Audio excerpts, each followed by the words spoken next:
In un clima di emozione e condivisione si è svolta ad Agrigento l'attesa cerimonia del passaggio della campana del club Inner Well di Agrigento. Il momento clou dell'evento è stato il passaggio del collare tra la presidente uscente Lea Provenzani Cesarani e la nuova presidente Patrizia Vitellaro Di Giovanni, alla presenza di numerose socie ospiti.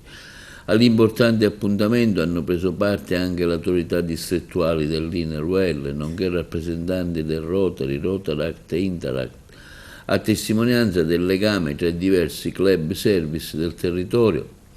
La serata è proseguita con una cena conviviale, un'occasione di festeggiamento e amicizia tra le socie e gli ospiti intervenuti. Nel suo saluto conclusivo l'ex presidente Lea Cesarani ha rivolto parole di sincera gratitudine.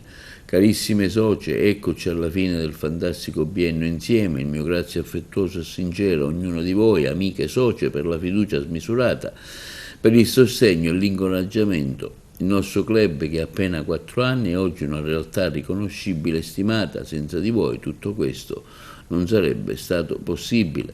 Emozionate anche le parole della nuova presidente Patrizia Vitellaro Di Giovanni, pronte ad affrontare con spirito di servizio il nuovo anno sociale. Mie care, vivrò questo incarico con entusiasmo, equilibrio e spirito di servizio, con l'obiettivo di rafforzare ancora di più i rapporti di amicizia che ci uniscono. Semplicità, armonia, solidarietà, dedizione saranno le mie linee guida. Grazie per la fiducia, un abbraccio a tutte e buon anno a tutti noi.